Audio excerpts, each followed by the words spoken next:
చౌడూరు ఏరు ఇది ప్రభుత్వ ఆస్తి అనుకుంటున్నారా? కాదు, ఇది ఒక ఎమ్మెల్యే తన కొడుక్కి రాసిచ్చిన సొంత ఆస్తిలా మారిపోయింది. పరిశ్రమల పేరుతో డ్రామాలు ఆడుతూ 12 టైర్ల లారీలతో రోజుకు 30 లక్షల విలువైన ఇసుకను తరలిస్తున్నారు. నెలకి అక్షరాల 10 కోట్ల రూపాయలు అక్రమ సంపాదన చేస్తున్నారు. ఈ దోపిడీ వల్ల రాబోయే రోజుల్లో శంకరాపురం, చౌడూరు, వీటికి అనుబంధంగా ఉన్న కొన్ని గ్రామాలు నీరు లేక ఎండిపోతాయి. అదేవిధంగా వరద వస్తే మునిగిపోతాయి. మరి పోలీసులు, ఎంఆర్ఓలు ఏం చేస్తున్నారు? అధికారులారా, మీ బదిలీలకు భయపడి ప్రేక్షక పాత్ర వహిస్తున్నారా? లేక మీకు ఇందులో వాటాలు అందుతున్నాయా? పట్టపగలు దోపిడీ జరుగుతుంటే కళ్ళు మూసుకుంటారా అని ప్రొద్దుటూరు మాజీ ఎమ్మెల్యే రాచమల్లు శివప్రసాద్ రెడ్డి గారు నిలదీస్తున్నారు. రాచమల్లుపై బురద జల్లడం కాదు, దమ్ముంటే విచారణ చేయించుకోండి.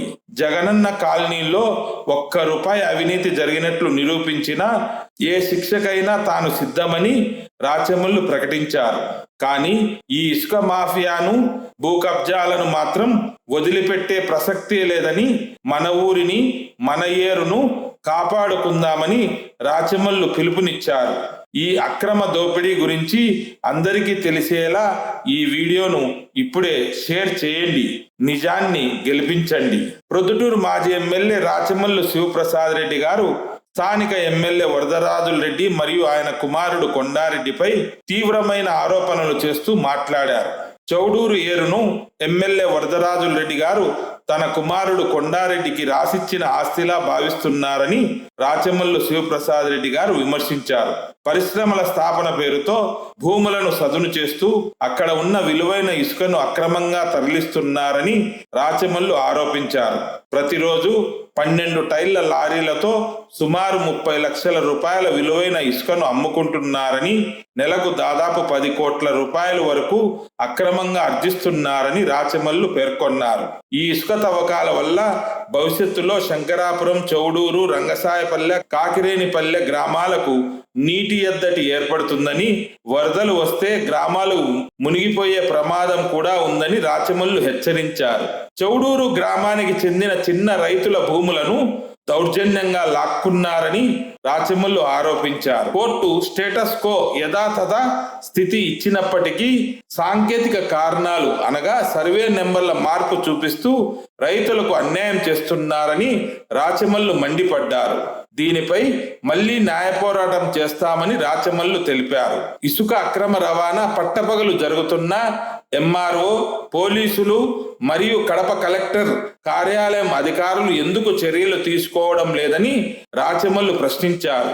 అధికారులు అధికార పార్టీ ఒత్తిళ్లకు, బదిలీలకు భయపడి ప్రేక్షక పాత్ర వహిస్తున్నారని, లేదా వారికి కూడా ఈ అక్రమాల్లో వాటాలు అందుతున్నాయని రాచమల్లు ఆరోపణ చేశారు. రాచమల్లుపై వస్తున్న జగనన్న కాలనీల భూ కుంభకోణం ఆరోపణలను రాచమల్లు తిప్పికొట్టారు. ఆనాడు భూముల కొనుగోలు కలెక్టర్ హరికిరణ్ గారి ఆధ్వర్యంలో, లబ్ధిదారుల ఎంపిక జాయింట్ కలెక్టర్ గౌతమి గారి ఆధ్వర్యంలో నిబంధనల ప్రకారం జరిగిందని రాచమల్లు వివరించారు. ఇందులో తన ప్రమేయం ఏమీ లేదని, ఏ ఒక్క రైతు లేదా లబ్ధిదారుడు తనకు ₹1 లంచం ఇచ్చినట్లు నిరూపించినా తాను ఏ శిక్షకైనా సిద్ధమని రాచమల్లు సవాలు విసిరారు. ఇప్పటికే విజిలెన్స్ విచారణ జరిగిందని, అందులో కూడా తన నిజాయితీ నిరూపితమైందని రాచమల్లు గుర్తు చేశారు. బియ్యం మాఫియా, మద్యం అక్రమాలు, భూ కబ్జాలు వంటి అంశాలపై కూడా తాను అవిశ్రాంత పోరాటం సాగిస్తానని రాచమల్లు స్పష్టం చేశారు. అదేవిధంగా ఇంకో మాట అన్నారు. నువ్వు ఎమ్మెల్యేగా ఉన్నావు, నేను మాజీ ఎమ్మెల్యేను. ప్రజల ఆస్తులను కాపాడడమే నా లక్ష్యమని చెబుతూ తనపై బురద జల్లే ప్రయత్నం మానుకోవాలని రాచమల్లు హితవు పలికారు. వయసులో పెద్దవారైనందున గౌరవిస్తున్నానని, కానీ అవినీతిని మాత్రం సహించబోనని రాచమల్లు శివప్రసాద్ రెడ్డి గారు సుష్టం చేశారు. ఇంకా రాచమల్లు ఏమన్నారో ఆయన మాటల్లోనే మీరు వినండి. చౌడూరు గ్రామానికి సంబంధించి ఏటిలో ఉండబడిన భూమిని వ్యవసాయం చేసుకుండే చిన్న రైతులు వీళ్ళందరూ. వీళ్ళ సమస్య మీద గత 3 నెలలుగా మేము పోరాటం చేస్తానే ఉంటాం. వరదరాజిరెడ్డి గారి పుణ్యమా అని చెప్పి వీరు వ్యవసాయం చేసుకునే భూములను దౌర్జన్యంగా లాక్కొని పరిశ్రమల యొక్క స్థాపన పేరుతో ప్రభుత్వం రియల్ ఎస్టేట్ వ్యాపారం చేస్తాను. నిన్నంతా మాట్లాడినాం. ఇప్పుడు స్టేటస్ కో ఇచ్చింది మాకు కోర్టు. ఆ స్టేటస్ కోలో వాళ్ళు చెప్పేది ఏంటంటే గన 657 సర్వే నెంబర్ లో ఉండబడిన ఈ 16 మంది రైతుల యొక్క భూములను మేము సదును చేయలేదు. 699/1, 699/3 ఈ సర్వే నెంబర్ల భూమిని మేము సదును చేస్తామని చెప్తారు. భూమి మటుకు వీళ్ళదేనంట. వ్యవసాయం చేసే భూమి వీళ్ళదే, రైతులు వీళ్ళే, ఆ భూమి మేము చేస్తాం. కాకపోతే సర్వే నెంబర్ అది కాదంటారు. భూమి అదే, సంఖ్య మాత్రం అది కాదు. టెక్నికల్ కారణానికి కారణం ఏమంటే సబ్ డివిజన్ చేసినారు. ఊరా నెంబర్ ఇది అంత సబ్ డివిజన్ చేసినారు కాబట్టి సర్వే నెంబర్ మారింటాది. సాంకేతిక పరమైనటువంటి ఈ చిన్న కారణాన్ని పురస్కరించుకొని ఈ రైతులకు అన్యాయం చేసేదానికి కొత్త పథకం. పర్వాలే, మళ్ళీ న్యాయస్థానాన్ని ఆశ్రయిస్తాం, ఇబ్బంది ఏం లేదు. కానీ ఇక్కడ జరుగుతా ఉండే తతంగం అంతా ఏంటంటే గన పరిశ్రమలకు 5 సెంట్లు 10 సెంట్ల ఫ్లాట్ కొనే వాళ్ళకు ఇచ్చి అలా పరిశ్రమలు పెట్టాలా అనేది వాళ్ళ ఉద్దేశం పైకి. కానీ దాని వెనక ఉండే ఆంతర్యం ఏంటంటే గన ఈ కాంట్రాక్ట్ వర్క్ జరిగే లోపల ఒక 6 నెలలు 8 నెలల సంవత్సరం పడుతుంది. కాబట్టి ఈ సంవత్సరం లోపల కంప్లీట్ గా చౌడూరులో ఉండే ఏరు మొత్తం ఖాళీ చేయాలా. కొండారెడ్డి వరదరాజిరెడ్డి స్థానిక ఎమ్మెల్యే కాబట్టి ఆయనకు సంక్రమించిన అధికారాల దృష్ట్యా తన కుమారుడైనటువంటి కొండారెడ్డికి రాసి ఇచ్చిన ఆస్తి చౌడూరు ఏరు. వరదరాజిరెడ్డి ఎమ్మెల్యే గారు తన కుమారునికి రాసి ఇచ్చిన ఆస్తి చౌడూరు ఏరు. ఈ 5 సంవత్సరాలు ఈ ఆస్తి నీకు రాసిచ్చిన కుమారా, ఈ 5 సంవత్సరాలు నా పదవి కాలం అయిపో లోపల చౌడూరు ఏటిని కంప్లీట్ గా మింగేను. రోజు 30 నుంచి 40 లక్షల రూపాయలు ఇసుకి అమ్ముకోరి ధనవంతుని కనీసం అంటే ఒక సంవత్సరం పని జరుగుతుంది. నెలకు 10 కోట్ల రూపాయలు సంపాదించుకున్నా గానీ ఒక 150 కోట్ల రూపాయలు సంపాదించుకో. ఇది ఆయన ఉద్దేశం. ఈ ఇసుకంతా ఈ విధంగా తోల్తా పోతే చౌడూరు గ్రామానికి, శంకరాపురం గ్రామానికి, రంగసాయిపల్లెకు, కాకరేనిపల్లెకు ఈ 4 పల్లెకు నీటి ఎద్దడి తీవ్రంగా ఏర్పడుతుంది భవిష్యత్ కాలంలో. తొందరలో ఎప్పుడైనా భవిష్యత్ కాలంలో ఎగువ ప్రాంతాల్లో వర్షాలు ఎక్కువ కురిసి డ్యామ్ నుంచి నీళ్లు గానీ వస్తే మొట్టమొదటి మునిగిపోయి శంకరాపురం. చౌడూరు కూడా కాదు, ఫస్ట్ శంకరాపురం మునిగిపోతాది, తర్వాత చౌడూరు పోతాది, ఆ తర్వాత పొద్దుటూరు నీళ్లు వస్తాయి. అంటే ఇసుక దోపిడీ వరదరాజిరెడ్డి కుమారుడు చేయడం వలన ఈ 4 గ్రామాలకు తాగడానికి మంచి నీళ్లు ఉండవు. ఎప్పుడైనా ఏటికి నీళ్లు వచ్చినప్పుడు ఈ గ్రామాలు మునకకు గురేదానికి 100కు కోటి భాగాలు ఆస్కారం ఉంది.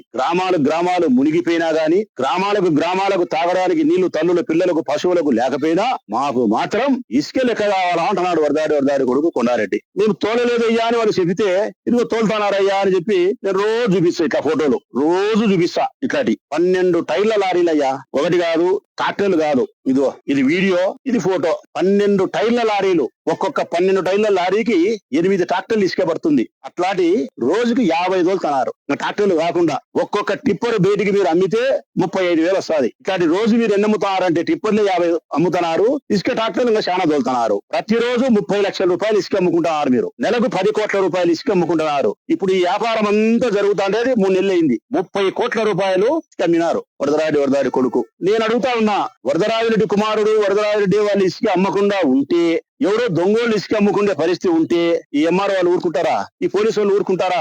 జమ్మలోడు ఆర్డీఓ ఊరుకుంటుందా? కడపలో కలెక్టర్ ఊరుకుంటారా? ప్రొద్దుటూరులో ఎంఆర్ఓ ఆఫీసు దగ్గర నుంచి కడప కలెక్టర్ ఆఫీసు వరకు, ప్రొద్దుటూరులో ఉండే పోలీసుల వరకు ప్రేక్షక పాత్ర వహిస్తున్నారు, మిన్నుకుంటుపోయినారంటే కారణం ఈ ఇసుక దొంగలమ్మలే, దొరలమ్ముతున్నారు. దొంగలు అమ్మితే పోలీసు వాళ్ళు పట్టుకుంటారు, దొంగలు అమ్మితే ఈ ప్రభుత్వ అధికారులు పట్టుకుంటారు. దొరలమ్ముతున్నారు, ప్రభుత్వంలో ఉండే ఎమ్మెల్యేలు అమ్ముతున్నారు, ఎమ్మెల్యేల కొడుకులు అమ్ముతున్నారు. అందుకే ఈ అధికారులు ప్రేక్షక పాత్ర వహిస్తున్నారు. పోలీసులు అయితే రెడ్ కార్పెట్ వేసినారు. చౌడూరు రేట్లో నుంచి ఆ ఏట్లు బయటికి పోయి ఇసుక కూడా దొంగగా పోవడం లే ప్రజలారా. సిమెంట్ రోడ్డు కూడా పోతుంది చౌడూరు రేట్లో నుంచి, ఊర్లో నుంచి వచ్చి జమ్మలవాడు మెయిన్ రోడ్ ఎక్కుతాది. సిమెంట్ రోడ్డు గుండా పబ్లిక్ గా పట్టపగలు చేసిన దాన్ని దొంగతనం అన్నారు, పట్టపగలు చేసిన దాన్ని దొరతనము అంటారు. దొంగలైతే అర్ధరాత్రి చేస్తారు. మరి తెలీదా అధికారులకు? మరి దీంట్లో ఏపీఐసీసీ వాళ్ళని అడుగుతారు, మీరు ఇండస్ట్రియల్ డిపార్ట్మెంట్ ఎంక్వైరీ చేసి ఏటిని సరి చేస్తున్నారు. ఏటిని సరి చేసేటప్పుడు కాంట్రాక్టర్ భూమి పైన ఉండే ఇసుకను పక్కకు తొలగించినప్పుడు ఆ ఇసుక ఏట్లున్నా లేకుంటే ఆ ఇసుకను ఇండస్ట్రియల్ డిపార్ట్మెంట్ వాళ్ళు ఆ ఫ్లాట్ ను సదును చేసేటప్పుడు ఉండబడిన ఇసుకను తొలగించి ఏట్లో వేయాలి, నీటి ఎద్దడి రాకుండా.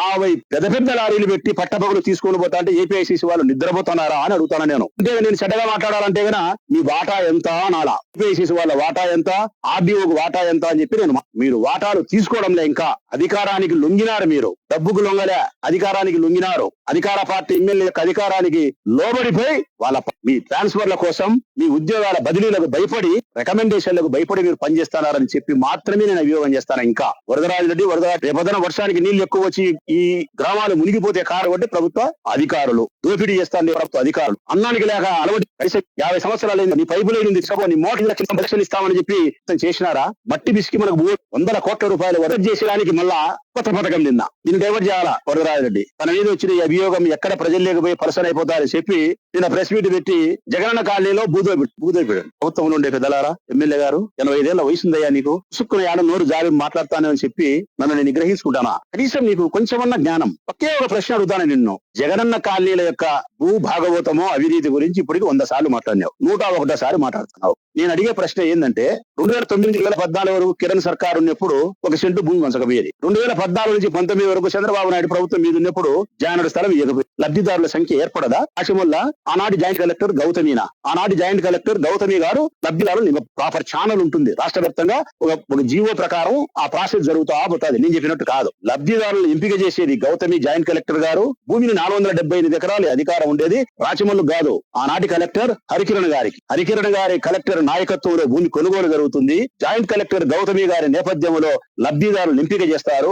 లబ్ధిదారులు దరఖాస్తు స్వతంత్రంగా పోయి మున్సిపల్ ఆఫీసులోను, ఎంఆర్ఓ ఆఫీసులోను, ఎంఆర్ఓకు మున్సిపల్ కమిషనర్కి దరఖాస్తులు పెడతారు. ఇందులో రాచమల్లు ప్రసాద్ రెడ్డి బాధ్యత ఏంది? రాచమల్లు ప్రసాద్ రెడ్డి చేసేది ఏంది? నీకు తెలియదు ఆ విషయము. ఇక రెండవది, ఎకరాకు 10 లక్షలు నాకు రైతులు ఇచ్చినారా? 478 ఎకరాలకు 478 ఎకరాలకు 10 లక్షలు ఇవ్వాలంటే నాకు 50 కోట్లు ఇచ్చినారా? సోరవారపల్లి అవతల పక్క ఉండే భూమికి 26-22 లక్షలు ఇచ్చినారు ఎకరాకు. 22 లక్షలు ఎకరాకు రైతుకి ఇచ్చే 10 లక్షలు ఇస్తాడా? 1 లక్ష రూపాయలు నాకు ఇచ్చినారా? నేను అడుగుతా ఉన్నా ఇప్పుడు నిన్ను. 23,000 మంది లబ్ధిదారులలో ఏ ఒక్క ప్రజలని పక్కన కూర్చోబెట్టుకొని ఈ లబ్ధిదారులలో ఏ ఒక్కడైనా బోగస్ నా బినామీ నువ్వు చెప్పించగలిగితే లేదు. 475 ఎకరాలకు సంబంధించి 160 మంది రైతులు ఉన్నారు. ఏ ఒక్కరైతే నీ పక్కన కూర్చోబెట్టుకొని వీళ్ళతో నేను డబ్బు తీసుకున్నాను చెప్పించగలిగితే ఇంతెందుకయ్యా? ఆనాడు నా ప్రభుత్వం, ఈనాడు నా ప్రభుత్వం అనుకుంటున్నారు మీరు. నా ప్రభుత్వంలో నేను ఉన్నప్పుడు మీరు విమర్శించినారు, మీ ప్రభుత్వంలో ఉన్నప్పుడు కూడా విమర్శిస్తున్నారు. మీకు కొద్దిగా సిగ్గు, లజ్జ, జ్ఞానము, బుద్ధి ఏదైనా ఉంటే నా ప్రభుత్వం ఉన్నప్పుడు విమర్శించాలా? మీ ప్రభుత్వం ఉన్నప్పుడు విమర్శించకూడదు, విచారణ చేయించాలా పెద్దయినా? అప్పుడు బట్టగాల్చి మొగాన వేయడమే, ఇప్పుడు బట్టగాల్చి మొగాన వేయడమే. విచారించేది ఎప్పుడబ్బా? విచారించినావు. చంద్రబాబు నాయుడుకి పోయి జగనన్న కాలనీల మీద కంప్లైంట్ చేసినావు. మీ చంద్రబాబు నాయుడు ముఖ్యమంత్రి గారు విజిలెన్స్ ఎంక్వైరీ చేసినారు. ఎంక్వైరీ పూర్తయింది. ఏమొచ్చింది ఎంక్వైరీలో? ఏమొచ్చింది? రాచమల్లు నిజాయితీ పౌరులు వచ్చింది. నవరంధ్రాలు మూసుకున్నారు. 2 సంవత్సరాలు అయింది కదయ్యా. నేను, నా బామర్ది, నా మనుషులు రోజు అడుగుతున్నాం, మీ బుద్ధి పుట్టే పని మీరు విచారణ చేయించుకోండి. మీ ప్రభుత్వం ఉంది, వ్యవస్థలు మీ చేతిలో ఉన్నాయి. నా నేరం ఏందో నిరూపించండి, కేసు పెట్టండి. ఏం చేయలేకుండారే మరి విచారణ చేయించు. ప్రభుత్వం లేదు, సీఎం రిలీఫ్ ఫండ్ మోసం చేసినామన్నారు, విచారణ చేయించు. ఇప్పుడైనా ప్రభుత్వంలో మీరు ఉన్నప్పుడు విమర్శించకుండా విచారణ వైపు పోవాలా. ప్రభుత్వంలో మీరు లేనప్పుడు విమర్శించడం ఒక అర్థం ఉంది. ఆనాడు విమర్శించినారు, ఈ వాడు సార్ బట్టగాల్చి మొగాన వేసుకుంటే మషంత ఆయన గత తుడుచుకుంటానులే. ఇలా ఏట్లు ఇసుక మేము అమ్ముకుంటాము, బైపాస్ చేస్తాంలే. నువ్వు నన్ను ఎంత బైపాస్ చేసినా పెద్ద ఆయన, నీ ఇసుక దోపిడీ వదలను, నీ బొలవరం కాడ భూముల దోపిడీ వదలను, నీ మురళి మీ కౌన్సిలర్లు బియ్యం అమ్మక తింటున్నారు చూడి, నీ కొడుకు భాగం పెట్టుకొని అవి వదలను, నీ దత్తపుత్రుడు నోరు చేస్తున్నాడు చూడి అది వదలను, అసాంఘిక కార్యకలాపాలకు మటకా గిటకాకు మనుషులు పెట్టుకున్నారు చూడి దాన్ని వదలను, మద్యం పేరుతో పేదలకు మద్యం దాపించి రక్తం మీరు తాగుతున్నారు చూడి దాన్ని వదలను, నిమ్మకాయల సుధాకర్ కు చెరువు భూమి అని చెప్పి 5 కోట్లు లెక్క దిగినారు చూడి దాన్ని ప్రజలకు చెప్పేది వదలను. నువ్వేందో నేను చెప్పాలన్నారయ్యా, నేను నిన్ను చెప్పమని అడగడంలే, నేను ఇద్దరు చెప్తా ఉన్నా. మీ మోసం ఏందో, మీ అవినీతి ఏందో ఈ ఊరి ప్రజలకు చెప్పాల్సిన బాధ్యత నా పైన ఉంది. సవినయంగా విజ్ఞప్తి చేస్తా ఉన్నా ప్రజలకు, ఈ అవినీతి పరుల యొక్క మోసం ఏందో మీరు గుర్తించండి ప్రజలారా అని చెప్పి ప్రజలకు విజ్ఞప్తి చేస్తానా. రెండవది, ప్రజాధనాన్ని కాపాడడానికి, ప్రభుత్వ ఆస్తులను కాపాడడానికి, ప్రభుత్వ భూములను కాపాడడానికి, ప్రభుత్వ ఇసుకను కాపాడడానికి, చౌక దుకాణాల బియ్యాన్ని కాపాడడానికి, మద్యాన్ని కాపాడడానికి, మీ కబంధ హస్తాల నుంచి కాపాడడం కోసం అధికారులకు విజ్ఞప్తి చేస్తానా. నేను అధికారులకు విజ్ఞప్తి, ప్రజలకి విజ్ఞప్తి. నీ దగ్గర నుంచి సమాధానం రావాలని కోరుకోలేదే. ఏదో పెద్ద చెప్తున్నాడు, నా దగ్గర నుంచి సమాధానం కోరుకుంటున్నాడు, నేను సమాధానం చెప్తా. అప్పటికి అర్థం ఏంటంటే ఆయన ఒక పెద్ద మైసూరు మహారాజు, ఆయన కొడుకు కొండారెడ్డి టిప్పు సుల్తాను, నేను నా కొడుకులమని. ఏం కాదు, నువ్వు ఎమ్మెల్యే, నేను ఎమ్మెల్యేనే. నువ్వు కొన్నాళ్ళు మాజీ ఎమ్మెల్యేదే, నేను కొన్నాళ్ళు మాజీ ఉంది. నాకు 59, నీకు 89. ఇది ఒక్కటే నీకు నాకు భేదం.